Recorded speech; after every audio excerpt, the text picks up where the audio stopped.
Olá, pessoal. Sejam bem-vindos mais uma vez, tá certo? Vamos dar aqui continuidade ao nosso conteúdo, tá? Paciente crítico 1, tá bom? E hoje a gente vai continuar falando, né, sobre os materiais, tá? Os principais materiais encontrados, né, dentro de uma unidade de terapia intensiva, tá? Os principais equipamentos que a gente disponibiliza na unidade como essa, tá bom? E vamos conversando mais sobre esses assuntos, tá? Vamos começar, então, nossa apresentação, mais uma vez, né? Vamos lá.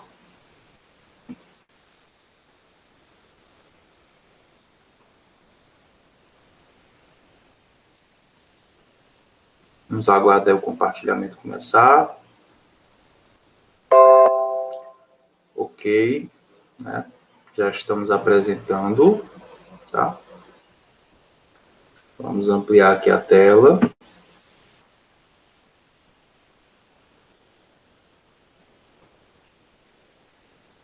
Tudo certo. Bom, pessoal, então a gente parou na última aula nos equipamentos para intubação orotraqueal, né? E nos equipamentos de ventilação mecânica, né? Então a gente viu que, só fazendo uma breve revisão, né? Nós vimos o ventilador mecânico, o respirador, né? Nós vimos os componentes desse respirador, nós vimos as traqueias, nós vimos o laringoscópio, as lâminas do laringoscópio, os tubos para intubação orotraqueal, tá certo? Identificamos ali o ciclo ventilatório, né? A gente conversou um pouco sobre isso. Então, a gente vai continuar falando agora das bombas de infusão, tá? Bombas de infusão contínua. Existem basicamente dois tipos, pessoal, de bombas de infusão, que são as bombas de infusão peristálticas, tá? Que a gente chama, e as bombas de infusão de seringa, tá? As de seringa e as peristálticas. As peristálticas são aquelas que a gente usa o equipo, tá? E a de seringa, obviamente, né? O próprio nome está dizendo, são para seringas, tá? Geralmente nós utilizamos seringas grandes, seringas de 20 ml, tá? Ou maiores do que isso, tá bom? Para a bomba de infusão de seringa, tá? A bomba peristáltica, você tem que instalar o soro do paciente, tá? Soroterapia, terapia endovenosa, com grande volume de líquido, tá certo? Acima de 100 ml, se bem que 100 ml não é um grande volume, mas quando você quer fazer volume no paciente que está ali em risco de choque circulatório, você precisa fazer um grande volume no paciente e você tem que ter um controle, como, por exemplo, no paciente renal crônico, você tem que ter um controle bem rígido daquilo que está entrando no paciente em termos de líquido, né? Você utiliza uma bomba de infusão. Qual é o outro objetivo de uma bomba de infusão? Você vai administrar no paciente medicações que são muito críticas, que uma quantidade a mais ou a menos provoca ou uma subutilização daquela medicação, né, uma subdose, que a gente chama, ou então se você aplica um pouco mais daquela medicação, você faz o paciente até mesmo correr o risco de vida, né? A gente pode citar para esse exemplo as drogas vasoativas. Você fazer, vamos supor, uma medicação noradrenalina, você precisa fazer em bomba de fusão contínua, né? Dobutamina, ideal que se faça em bomba de fusão, ou seja, drogas, medicações vasoativas, ou então que mexem diretamente com a função cardíaca do paciente, né? Tem que ser administradas, pessoal, em bombas de fusão. Outro exemplo de droga que tem que ser administrada em bomba de fusão, insulina. Se você administrar insulina num paciente endovenosa, sem ser uma bomba de fusão, você pode levar o paciente a óbito por hipoglicemia, tá certo? Bom, então as bombas de fusão são equipamentos amplamente utilizados, nos estabelecimentos assistenciais de saúde presentes em diversos ambientes da rotina hospitalar, como emergência, UTIs, unidades de queimados, entre outros. Importantíssimo, pessoal, unidade de queimados. Não falei, tá? Mas o slide traz essa informação. O paciente que é grande queimado, ele é um paciente que necessita de um suporte hídrico, de um balanço hídrico minucioso, tá? Então, a administração e saída de líquidos desse paciente, do grande queimado, ele tem que ser rigoroso, então você tem que utilizar a bomba de infusão contínua, tá? As principais aplicações clínicas das bombas de infusão são a manutenção dos níveis de fluidos no corpo durante e após a cirurgia, a nutrição parenteral, outra questão também que a gente não falou, mas no slide traz, tá? Nutrição parenteral em pacientes pediátricos e auxílio na administração de drogas, ou seja, pessoal, alimentação nutrição que não é via enteral, ou seja, não vai direto para o estômago e intestino, ela é via parenteral, ela é administrada dentro da circulação do paciente. Então, é dissecado, então, puncionado uma grande veia, um grande vaso, tá certo? E a nutrição parenteral, ela é uma mistura, né? Ela é um combinado de aminoácidos, proteínas, tá certo? Que é feito, preparado especificamente no local esterilizado, não é de preparo pela nutrição do hospital, é feito na farmácia, tá? A farmácia dos hospitais, tá? Então, o farmacêutico bioquímico, ele é o responsável por realizar a produção dessa NPT, que a gente chama de nutrição parenteral total, tá certo? Para ser administrado na circulação através do uso de bombas de difusão contínua. Bom, a utilização das bombas de infusão é necessária quando a infusioterapia deve atender a requisitos como erro menor do que 5% durante a infusão de medicamentos, nós falamos agora há pouco, né, medicamentos que são críticos, que uma dosezinha a mais ou a menos, você põe em risco a vida do paciente. Pacientes sobre restrição hídrica, vamos lembrar dos pacientes nefropatas que fazem hemodiálise, tá certo? Paciente com insuficiência renal, paciente de comprometimento renal é um paciente que precisa andar com restrição hídrica. Proteção contra oclusão, bolha de ar, fim de infusão. Proteção contra bolha de ar, a bolhas de ar, né, acima de 5 ml são potencialmente perigosas, né, para o óbito do paciente. O paciente pode fazer uma embolia pulmonar. Atualmente não há, por parte da equipe médica, uma assimilação quanto aos aspectos construtivos do equipamento e da correta utilização das bombas de fusão em razão, sobretudo, da ausência de suporte de treinamento. O que ele quer dizer com isso? Quer dizer, pessoal, que quem recebe uma bomba de fusão dentro de uma UTI vai acabar tendo que aprender a mexer nela sozinho, porque cada bomba de fusão, ela apresenta uma programação que ela vem de fábrica. Então, a não ser que o fabricante ele promova uma capacitação, um treinamento junto com a equipe, né, de saúde, que acaba tendo que aprender a mexer, né, na marra, vamos por assim dizer, a equipe de saúde com essas bombas de fusão. A falta de conhecimento sobre o equipamento que está sendo utilizado pode, por consequência, acarretar erros de operação e comprometer a segurança dos pacientes e usuários. Já vamos continuando. Bom, essa é a linear peristáltica que eu falei para vocês, tá certo? Então, ela é uma bomba muito comum, tá? Eu não sei, mas na minha época, quem trabalhar na UTI neonatal ou no hospital da criança vai acabar topando com uma dessas pelo meio do caminho. Este mecanismo ele é composto por uma série de placas ou engrenagens que pressionam o tubo contra um batente, realizando um movimento ondulatório gerado por um fuso acionado pelo motor justaposto às placas. O fluido é impulsionado pela pressão aplicada ao tubo em posições consecutivas.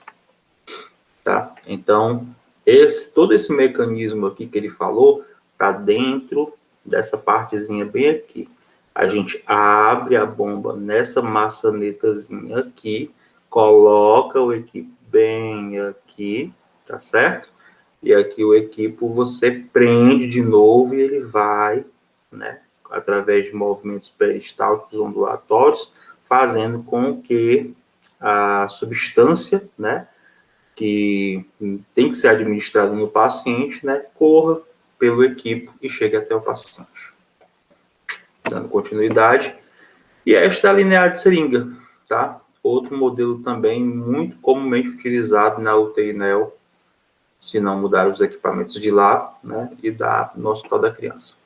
Destinado para infusão controlada de líquidos no paciente por meio de ação simples ou de uma ou mais seringas, perdão, ou de um reservatório similar, no qual a vazão é selecionada pelo operador e indicada pelo equipamento em volume, por unidade de tempo, fluxo contínuo para pequenos volumes, tá certo? Até 100 ml, é aquilo que eu falei para vocês.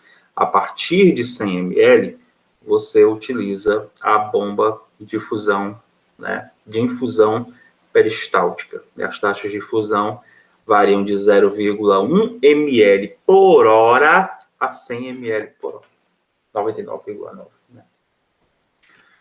Bom, tudo bem, pessoal. A questão é que essas bombas de fusão, elas só têm a sua função completa, só vão alcançar realmente seus objetivos se você tiver um dispositivo intravenoso instalado no paciente, tá certo?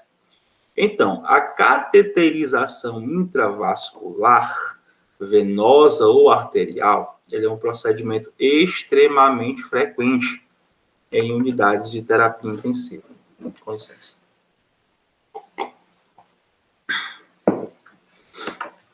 E quando a gente fala, pessoal, em cateterização intravascular, entenda, nós não estamos nos referindo à punção, à cateterização periférica comum, normal, que vocês com certeza já devem ter aprendido em fundamentos de enfermagem, né? Então, essa cateterização intravascular, venosa ou arterial, ela é uma punção, ela é uma cateterização de grandes vasos, tá? Não compete à enfermagem esse tipo de cateterização, a não ser um tipo, tá? Que a gente vai ver um pouco mais à frente, que é a PIC, tá? Que é o catéter central de inserção periférica. Ele é um catéter central, tá? Ele vai desembocar, vamos por assim dizer, num grande vaso, mas a punção dele é periférica, tá certo? A enfermagem não faz punção de grandes vasos, não faz punção de vasos. A gente faz punção arterial para colher sangue arterial, para realizar gasometria, mas punção de grandes vasos nós não fazemos, tá? Bom, então, quais são os objetivos dessa cateterização intravascular? Existem vários, entre eles, monitorização hemodinâmica invasiva, pressão venosa central e pressão de artéria pulmonar. Existem dois tipos, pessoal, existe um tipo de catéter para punção de artéria pulmonar, que a gente chama ele de catéter de Swan-Ganz. Tá? Ele é um catéter, ele é utilizado para punção e identificação de pressão arterial através da cateterização da artéria pulmonar, tá certo? E existe o catéter para punção de vasos centrais, né, que é o catéter venoso central, e ele é utilizado geralmente para puncionar a jugular interna, a veia subclávia, tá? E a veia ignal, tá certo? Para infusão, né, de grande quantidade de líquido, ou então para você mensurar, perdão, o valor da pressão venosa central, também chamada de PVC. Contudo, para PVC, pessoal, a inserção desse catéter venoso central, ele tem que ser na veia subclávia, tá certo? Ele não é utilizado, né, comumente em outro local, porque a técnica para verificação da PVC, tá, da pressão venosa central, ela necessita que o catéter esteja instalado na veia subclávia, tá? Bom, com certeza, né, na oportunidade que nós tivermos de ter acesso novamente às unidades hospitalares, a gente vai ter a oportunidade de identificar esse procedimento, tá, da verificação da pressão venosa central, que não faz muito sentido eu trazer essa explicação aqui nesse momento, se eu não tenho como fazer vocês visualizarem isso, a não ser que a gente disponibilize aí um vídeo, né, para isso aí. A gente pode estar vendo mais na frente. Bom, outro objetivo: acesso vascular para infusão de soluções cáusticas, irritantes ou hiperosmóticas. Não faz sentido, pessoal, você pulsionar uma veia periférica que ela é de um calibre reduzido e fazer correr por ali substâncias causticantes, substâncias que vão irritar o vaso, porque vai produzir um processo inflamatório naquele local e o paciente vai ter uma flebite. O paciente vai evoluir, né, para um quadro de inflamação do vaso e possível até mesmo necrose tecidual, tá certo? Em situações mais graves, até mesmo perca do membro, tá? Terceiro objetivo: terapêutica substitutiva renal de urgência, tá certo? A hemodiálise, tá? Acesso vascular de longo prazo para NPT, nutrição parenteral, tá? Ou quimioterapia.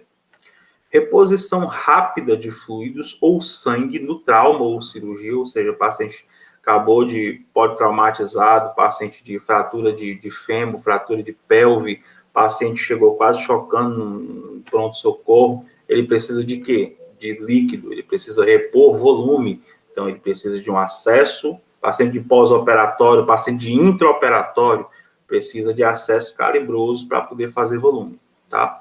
Estimulação cardíaca artificial temporária, tá? E acesso venoso em pacientes com veias periféricas ruins. Não está lá embaixo, pessoal. Não é por acaso. Você só disseca uma veia, então você só funciona o grande vaso, se realmente você não tiver condição nenhuma, tá, de punção nesse paciente, porque é um procedimento invasivo com grande risco de infecção hospitalar, ok?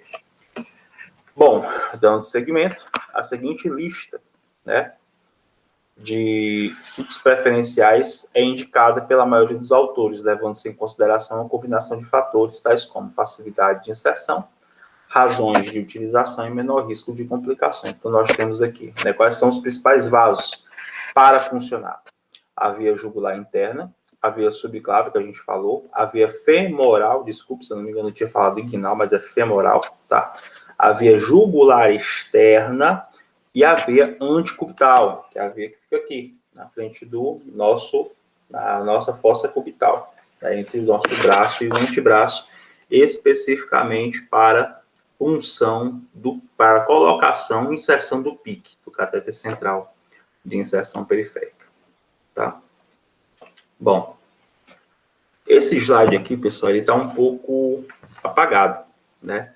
Mas eu trouxe ele um pouco mais para informações, tá? Para complementar algumas informações, tá certo? Ele traz aqui alguns cuidados de enfermagem que a gente tem que ter com o catéter venoso central, tá certo? E cuidados também com a infusão de nutrição parenteral total. E você pode perguntar: poxa, pessoal, o que você trouxe? Qual a importância disso, pessoal? Porque dos trabalhos da enfermagem, dentro de uma UTI, se tem um trabalho que a gente às vezes deixa esquecido, é o cuidado com o catéter venoso central, e ele é uma das principais portas para a infecção hospitalar, você nem sabe quanto. Às vezes ele causa mais mais risco, ele tem mais risco de infecção hospitalar num procedimento como esse, numa cateterização venosa central, um paciente que ele é puncionado ali, do que numa intubação. Porque na intubação, claro, existe o risco da pneumonia, né, relacionada à ventilação mecânica, né, pneumonia associada à ventilação mecânica, mas ali você tem um cuidado, os fisioterapeutas, a equipe de enfermagem fazendo aspiração, tomando cuidado ali com o tubo, entendeu? Aqui não, infelizmente, pessoal, aqui é um trabalho específico nosso e por muitas vezes isso aqui fica esquecido, tá? Quando você pensa que não, o paciente está fazendo uma infecção hospitalar, porque ninguém tomou cuidado com o catéter venoso central, ninguém fez o curativo do catéter, e o curativo ele tem que ser realizado diariamente, tá? Bom, medidas de prevenção de infecção do catéter venoso central, vamos lá. Realizar higienização das mãos. A gente está nessa época de Covid, está todo mundo fazendo higienização com álcool gel ou água e sabão. Finalmente, precisou vir uma pandemia e acabar, pôr em risco a vida das pessoas para todo mundo aprender a lavar as mãos. Infelizmente. Dentro de uma UTI, isso já era rotina. Você toca no paciente, você lava a sua mão. Você nunca sai de um paciente para outro sem lavar a sua mão, principalmente UTI neonatal. Realizar troca de curativo a cada 24 horas ou quando a integridade estiver comprometida. Curativo sujou, curativo tá caindo, curativo está em má condição, você troca, independente de ser 24 horas. Utilizar película transparente estérica possibilita a inspeção do sítio de inserção, ou seja, com o uso da película transparente, você identifica como é que está a condição da pele ali por debaixo, tá? Realizar a desinfecção com álcool a 70% no conector dos catéteres antes de administrar NPT e sempre que manipular, ou seja, você vai administrar solução, principalmente a NPT, nutrição parenteral, faça a limpeza dos conectores do catéter. Todo mundo lembra da aulazinha de fundamentos de enfermagem? Já mexeram? Já deram clínica cirúrgica e clínica médica? Já mexeram naquele three-way, na torneirinha? Pois bem, isso é um conector. O extensor do equipo, aquilo ali é outro conector, tá certo? Evitar aspirar sangue pelo catéter para evitar a formação de trombo, principalmente no catéter arterial. Você nunca aspira sangue, porque se você aspirar o sangue por ali, o sangue ele vai ficar no catéter, vai coagular, vai obstruir e você vai fazer o paciente perder o acesso. Evitar aspirar sangue, já falamos, tá? Controle clínico do paciente com NPT. Isso aqui é mais para os profissionais, né, da área médica ou da área da enfermagem para fazer o exame físico, né? Realizar exame físico, mensuração do peso, medidas antropométricas, balanço hídrico, isso aqui são cuidados com a NPT, tá? Bom, no que concerne a nós, tá? Foco na prevenção de infecção pelo catéter venoso central. Continuando. Bom, a cateterização venosa central, gente, ela tem as suas contraindicações. Seriam elas: coagulopatias ou anticoagulação, ou seja, paciente que tem risco de hemorragia. Paciente que tem risco de hemorragia, faz sentido você puncionar um grande vaso desse paciente? Não faz sentido. Alto risco de complicações é outra contraindicação. Entenda, parece ser assim a solução de todos os seus problemas você puncionar uma grande veia no paciente, só que existem grandes complicações. Uma delas, com relação à veia subclave, você fazer uma perfuração, você fazer o paciente ter um pneumotórax, porque você pulsiona aqui o grande vaso e você pode correr o risco de atingir o ápice do pulmão. E aí o paciente vai fazer um pneumotórax. Você que é o pneumotórax, vocês lembram? Aprenderam isso? Com o alabamento do pulmão, né? Se não aprenderam, vamos pesquisando. Infecções no sentido da punção, tá falando sobre isso. Profissional inexperiente, tá? Doença vascular grave no campo do sítio. Distorção anatômica vascular. Quando você retira o catéter, aquele vaso não vai ter mais a mesma formação anatômica, a mesma morfologia. Paciente combativo, paciente que está ali desorientado, você pode provocar um risco grande desse paciente, o risco de vida, se você quiser puncionar um profissional médico, né? Quiser puncionar um catéter venoso central. deformidades no local da punção e pacientes portadores de doença pulmonar crônica obstrutiva. Tá? Bom, continuando, tá? Cateterismo umbilical venoso e arterial, pessoal. Isso aqui é muito utilizado em UTI neonatal, tá certo? A canulização ou cateterização da artéria umbilical, ela é feita, tá? Quando em recém-nascidos prematuros extremos. Eu já ia entrar no assunto, mas está aqui, ó. Ele fala de lactente, tá? Porque fala de 0 até... o termo correto aqui então, não está bem empregado. Peço até desculpa para vocês. O termo não é lactente, é recém-nascido, tá? Recém-nascidos prematuros extremos, tá certo? Cateterização da artéria umbilical. Ela é feita para esse tipo de recém-nascido, tá? E a cateterização umbilical venosa também. Para quê? Com os mesmos objetivos de uma cateterização venosa central. Só que no caso da cateterização da artéria umbilical, ela também é utilizada quando você tem a necessidade, né, de fazer... você tem a necessidade de ter acesso, sempre ter acesso ao sangue arterial daquele recém-nascido, porque a condição prematura dele, a imaturidade pulmonar, vai com certeza fazer com que aquele recém-nascido ele fique entubado, né?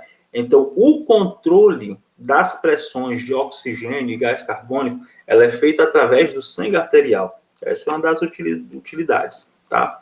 Da canulização da artéria umbilical. Então, tá aí o material, tá certo?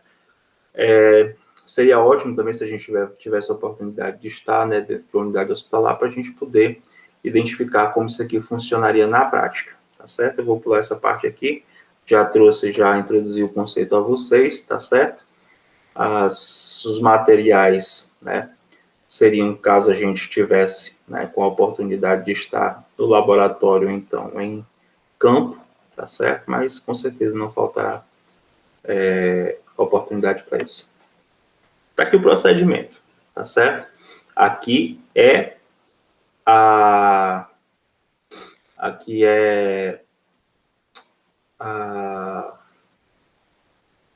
o cordão umbilical, tá certo? Esses vasos pequenininhos aqui, pessoal, e mais grossos, tá? São duas artérias umbilicais, tá? E essa daqui é uma veia umbilical, essa maiorzinha aqui, tá certo? Então, o médico, tá? Ele vai introduzir, ou o enfermeiro especialista em neonatologia, tá? Ele vai, com a pinça, largar, né, um pouco, né, a entrada do vaso da veia umbilical, vai inserir o catéter, tá certo? Vai fixar com um ponto de sutura, tá? E aí vai fazer o curativo, né? Curativozinho para poder fixar na parede abdominal do recém-nascido, tá? Bom, com relação à cateterização da artéria umbilical, né, manutenção do catéter. Gente, só voltando aqui, pessoal, rapidinho. Essa é a veia, tá certo? O procedimento para cateterização da artéria é o mesmo, só que é um pouco mais complexo, porque tem que ser feito rápido, porque existe uma pressão dentro da artéria que vai sempre fazer com que o sangue flua, né, para fora. Então, tem que ser feito rapidamente, tá certo? Mas tendo feito o procedimento, quais são os cuidados que a gente deve ter, né, com a canalização da artéria umbilical? Evitar a formação de coágulos, mais uma vez a gente já conversou sobre isso. Nesse caso, né, como a artéria, ela como esse acesso, né, ao sangue arterial, ele tem essa necessidade, né, no paciente recém-nascido, tá? Existe um cuidado maior, tá, para manutenção desse catéter, tá? Evitando a formação de coágulos. Isso aqui é muito complexo, pessoal, porque geralmente a gente evita essa formação de coágulos fazendo uma lavagem, tá, do catéter. Com o quê? Fazendo lavagem com soro, tá certo? Mas isso também vai levar em consideração uma série de outras questões, se esse recém-nascido ele está em restrição hídrica, se o balanço hídrico dele como é que está, se ele está retendo líquido, tá certo? Então, tudo isso aí tem que ser considerado. Limpeza diária do local com clorexidina 0,5%, sem necessidade de antibiótico ou curativo oclusivo, tá? Isso aqui nem se usa mais, na verdade. Evitar a alimentação enteral com catéter arterial umbilical pela possibilidade de associação com tromboembolismo mesentérico, tá certo? Não se faz, não se utiliza. Pode parecer tolo a gente dar esse tipo de orientação, mas pode acreditar, é necessário. Às vezes acontece dentro da unidade, a gente vê algo nesse sentido. Bom, outros cuidados de enfermagem. Lavar as mãos com solução degermante antes e após manusear, catéter e circuito. Friccionar álcool 70% 3 vezes durante 20 segundos nas conexões, tá? E tampas. Perdão, não é tantas não, tá? E tampas. Manter técnica asséptica rigorosa na introdução e manipulação do catéter. Manter catéter com equipe dupla via para evitar a contaminação durante a manipulação. Manter a infusão contínua controlada por bomba infusora. Verificar constantemente a permeabilidade do catéter, tá? E o extravasamento, tá? Tem uma última aqui que eu vou tirar daqui, que é manter a vigilância constante, né? Referente à conexão e o catéter. Tá bom? Bom, pessoal, além da cateterização, tá? Nós temos a dissecção venosa.